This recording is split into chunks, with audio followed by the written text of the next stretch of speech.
beserta seluruh keluarga, sahabat, dan seluruh pengikut beliau hingga akhir nanti. Hadirin sekalian, pada kesempatan yang berbahagia ini, saya akan menyampaikan sebuah pidato dengan tema syukur nikmat. Tema yang sederhana akan tetapi sangat mempengaruhi kualitas iman dan kebahagiaan hidup kita. Because gratitude is not just an attitude, it is a lifestyle. Allah Subhanahu wa Ta'ala sudah berfirman dalam Quran surat Ibrahim ayat 7 yang berbunyi, Bismillahirrahmanirrahim. La in syakartum la azidannakum wa la in kafartum inna adzabi lasyadid. Artinya, sesungguhnya jika kamu bersyukur kepadaku, niscaya aku akan menambahkan nikmat kepadamu. Dan jika kamu mengingkari nikmatku, sungguh azabku sangatlah pedih. Ayat ini menegaskan kepada kita semua bahwa syukur adalah magnet dari nikmat. Semakin bersyukur, semakin ditambah pula nikmat yang kita dapat. Gratitude brings more blessings into our life. Hadirin sekalian, kita seringkali mengeluh dan merasa bahwa hidup ini kurang harta, kurang bahagia, maupun kurang berhasil. Namun, jika kita jujur, sesungguhnya Allah sudah menikmati kita dengan banyak hal. Seperti kita bisa bernapas tanpa membeli udara, kita bisa melihat tanpa membayar cahaya, dan kita masih bisa tersenyum tanpa biaya apapun.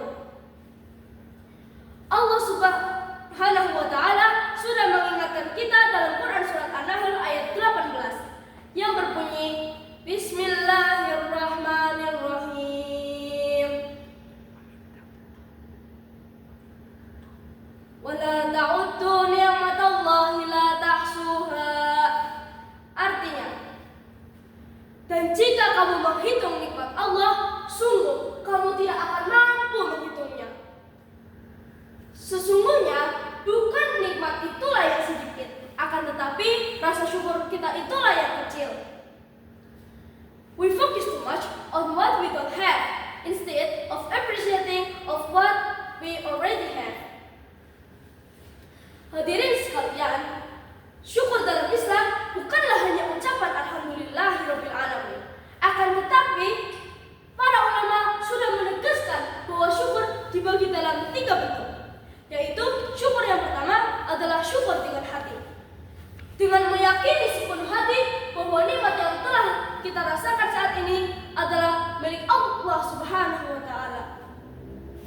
Yang kedua adalah syukur dengan lisan, dengan memperbanyak pujian dan menghindari keluhan. Syukur yang nomor 3 adalah syukur dengan perbuatan. Dengan menggunakan nikmat yang Allah berikan kepada kita, kita akan melakukan kebaikan dan ketaatan yang diperintahkan oleh Allah Subhanahu wa Ta'ala. Inilah syukur yang sempurna, not only spoken but also practice. Rasulullah SAW sudah menegaskan kepada kita dan memberikan contoh teladan luar biasa tentang bersyukur. Dalam hadis riwayat Muslim disebutkan bahwa beliau bersabda,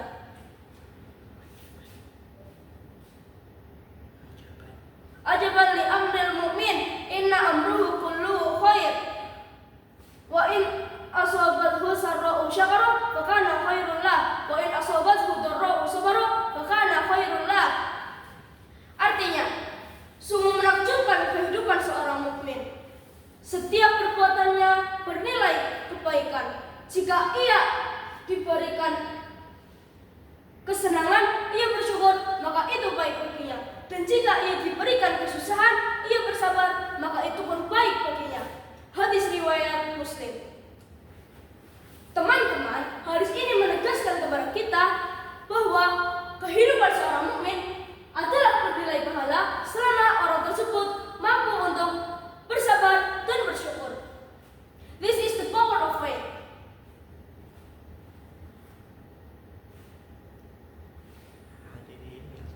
Hadirin yang saya hormati,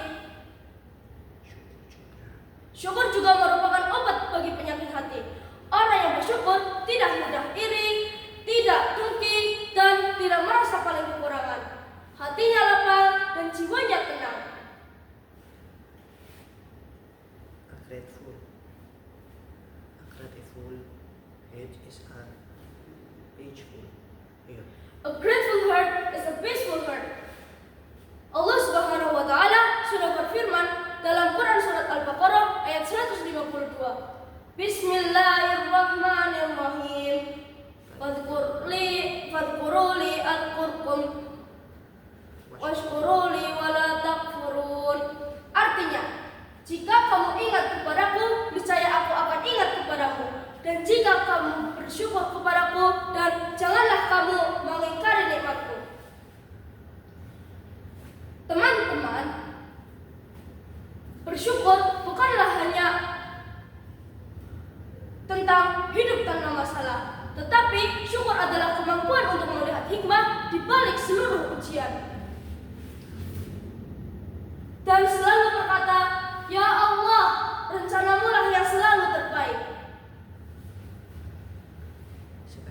Sebagai penutup, marilah kita menjadi hamba-hamba Allah yang pandai bersyukur.